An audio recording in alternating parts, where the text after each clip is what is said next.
Vous informez sur notre mission, soyez les bienvenus au sommaire. Les épreuves de l'examen d'État édition 2025 se poursuivent au lendemain du lancement de la dissertation sur toute l'étendue du territoire national. Ce mardi 3 juin, les finalistes ont affronté les épreuves traditionnelles des options techniques. Vous suivrez le déroulé de cette deuxième journée qui s'est tenue dans l'un des territoires de la province du Kwango 2. Dans l'actualité également, le directeur chef de service de la direction des activités sportives et parascolaires, Papi Mangobé, a réuni quelques experts pour la consolidation du module des cours d'éducation physique et sportive.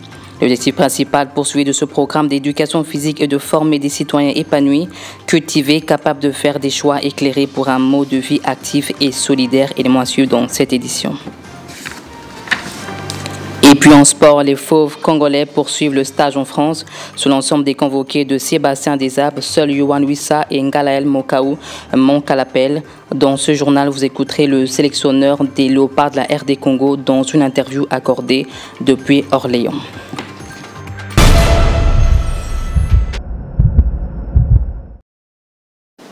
Heureuse de vous retrouver. On ouvre ce journal avec cet atelier de la consolidation du module des cours d'éducation physique et sportive qu'a organisé le directeur chef de service de la direction des activités sportives et parascolaires, Papi Mangobé, avec quelques experts venus de l'Europe pour un enrichissement scientifique de l'ouvrage. L'objectif principal poursuivi de ce programme d'éducation physique et sportive à l'école est de former des citoyens épanouis, cultivés, capables de faire des choix éclairés pour un mode de vie actif et solidaire. Reportage. Dans le programme scolaire national de l'enseignement. Et c'est lui qui assure, n'est-ce pas, le suivi, le contrôle, l'exécution du programme national au niveau des écoles, c'est l'inspection. Sous le leadership éclairé de Papi Mangobé, la direction des activités sportives et parascolaires a organisé l'objectif principal poursuivi par ce programme d'éducation physique et sportive à l'école est de former des citoyens épanouis, cultivés, capables de faire des choix éclairés pour un mode de vie actif et solidaire, à en croire le chef de bureau Nzouzi Mpiozi Trésor. L'atelier d'aujourd'hui consiste à consolider le module des cours d'éducation physique et sportive ou des activités physiques et sportives en milieu scolaire, parce que si vous êtes curieux, vous pouvez constater que depuis la RDC a accédé à la souveraineté nationale et internationale, ces cours-là souffrent. Il n'y a pas de référentiels officiels. C'est comme cela que l'arrivée du directeur chef des services et Papi Mangobé Moleka, la tête de la direction des activités sportives et parascolaires, a voulu résoudre cet épineux problème. Cet épineux problème de carence des références officielles dans un cours aussi important. Je pense que vous avez suivi des interventions qu'avec la démographie galopante de la population congolaise, notamment la jeunesse, si cette jeunesse n'est pas encadrée, notamment dans le domaine du sport, donc ça sera un problème pour notre pays. Voilà pourquoi le directeur chef des services a insisté sur l'enseignement, parce qu'il y a un problème de faible enseignement, problème d'organisation, problème de la promotion de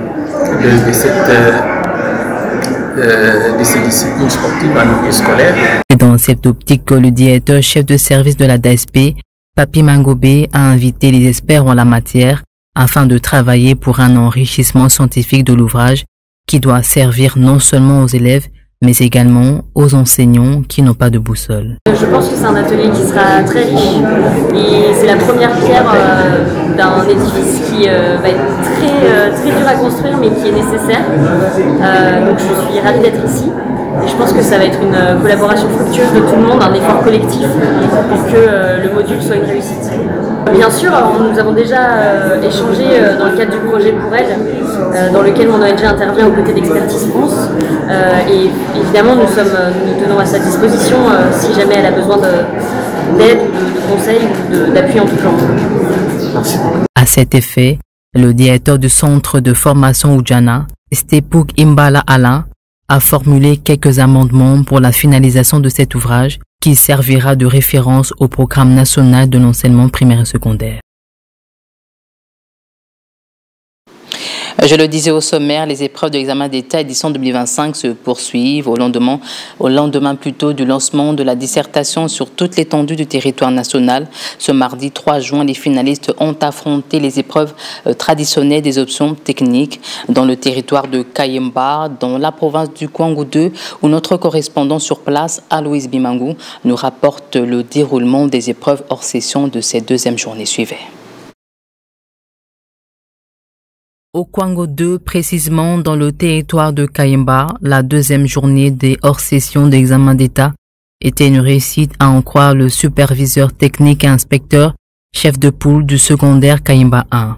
Les directives de la ministre d'État, ministre de l'Éducation nationale et Nouvelle Citoyenneté ont été observées. Les instructions édictées par la ministre d'État et par notre inspecteur principal provincial ont été remis aux chefs des centres. Les chefs des centres ont instruit toute la commission de l'examen d'État et ils en ont aussi fait part aux candidats qui présentent la hors-session. Au centre Kamabanga, le chef de centre se dit satisfait du déroulement et de la visite des superviseurs nationaux. Parler sur les instructions, l'importance de l'examen, et voilà, je pense que c'était meilleur. Les enfants ont applaudi, ils ont aimé la présence du superviseur national avec toute sa délégation. C'est une note de satisfaction pour le chef de la délégation des superviseurs nationaux venus de Kinshasa. L'impression que nous avons, c'est la bonne impression. Partout où nous sommes passés, nous avons trouvé que la discipline y règne. Nous avons trouvé que les élèves sont bien en uniforme. Nous avons trouvé que les élèves font effectivement leur examen. L'équipe venue de Kinshasa est présente dans le cadre de la mission de supervision des épreuves hors session, l'examen d'État édition 2025. Revenons sur la dissertation qui s'est déroulée dans la province éducationnelle du Congo central 3, où le GO a été lancé par l'administrateur en charge de cette province. Événement déroulé en présence des autorités éducatives venues de Kinshasa. Regardez.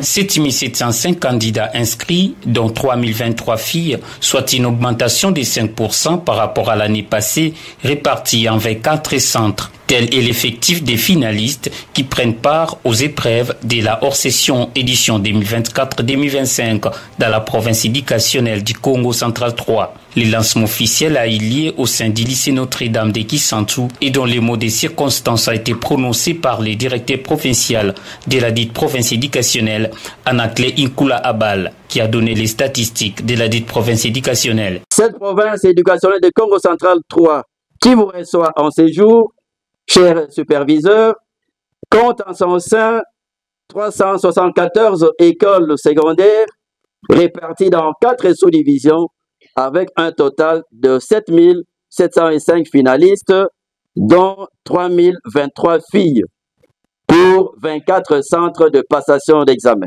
Chers élèves, ne vous laissez pas distraire. Vous ferez face à un travail qui nécessite beaucoup d'efforts, de réflexion et de concentration. Respectez les consignes et travaillez en toute sérénité. Le destin de votre avenir est entre vos mains. Faites honneur à vous-même, à votre école, à vos parents, ainsi qu'à la province éducationnelle de Congo central 3.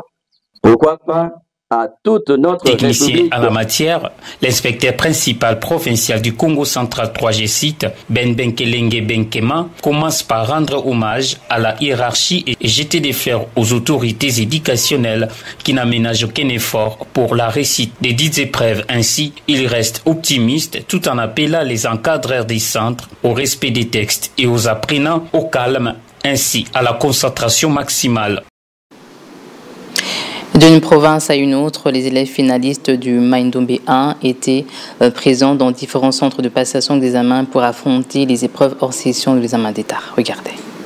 Au nom du gouverneur, je lance ouvert le début de l'épreuve hors session d'Exeta 2025. Le lycée Bondeko de la ville d'Inongo était le cadre choisi pour abriter la cérémonie du lancement officiel de ces épreuves hors session de la DOP, bien entendu, la dissertation, l'oral de français ainsi que la pratique professionnelle. Pour Madame l'inspecteur principal provincial de la province éducationnelle Maindombe et Marie-Claire Kipoy, la dissertation, c'est un exercice qui a commencé à l'école primaire avec la rédaction, 7e ou 8e avec la rédaction, première, deuxième des humanités avec la composition et 3e, 4e avec la dissertation. C'est le même exercice. Nous vous invitons à être concentrés, à choisir un sujet auquel vous allez donner votre point de vue et c'est un exercice facile. Amos Nzazindafula, alors prophète de la province éducationnelle Maindombe 1, a mis les impétrats chacun devant ses responsabilités. L'avenir est entre vos mains. C'est le temps de décider, de tracer votre avenir. Parce que sans études, vous ne valez rien. On préfère une tête bien faite qu'une tête pleine. Le superviseur national Godé Eyale a pour sa part donné leur apport dans le Maindombe pour le déroulement de ces épreuves. Nous avons le plaisir de venir superviser cette épreuve de hors session dans votre province ici, éducationnelle de Maindombe 1.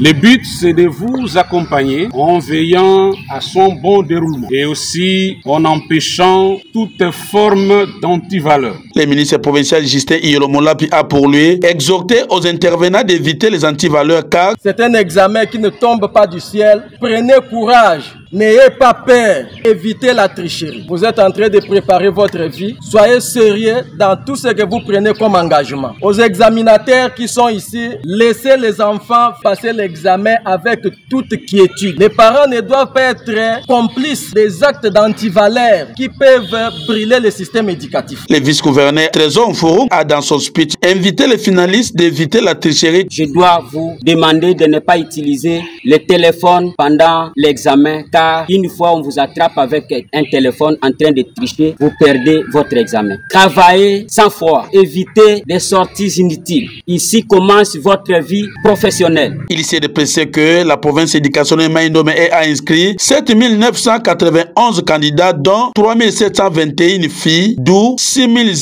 097 candidats ont été enrôlés, parmi lesquels 3 102 filles, dont 142 finalistes peuple autochtone PA et compte 47 centres d'examen d'État, dont 6 est au chef-lieu des institutions provinciales qui d'ailleurs ont été tous visités par les comités organisateurs. Et dans la province éducationnelle de Kwilu 1, près de 16 000 finalistes prennent part à ces épreuves certificatives à la grande satisfaction des autorités de cette partie du territoire national. Dans la province éducationnelle Kwilu 1, ce sont au total 15 842 candidats finalistes qui participent aux épreuves hors session de l'examen d'État édition 2024-2025. Le coup d'envoi a été donné par le gouverneur de province, Philippe Akamituna Ndolo, au centre du lycée Matondo, en présence de plusieurs autorités et sous les serments récités par les finalistes. Je jure de servir en toutes circonstances avec fidélité et loyauté la République démocratique du Congo, d'aimer et de respecter mes compatriotes, de protéger le bien commun et de promouvoir l'unité et la fraternité nationale. L'inspecteur principal provincial Roland Kizini a précisé que parmi ces candidats, 11 295 proviennent de l'enseignement général, dont 5 238 filles, tandis que 4 547 sont ici de l'enseignement technique, dont 2 374 filles. La province éducationnelle du Kwilu 1 a aligné au secondaire général et normal 11 295 candidats en raison de 5 238 filles et 6 057 garçons. À l'enseignement technique, nous avons 4 547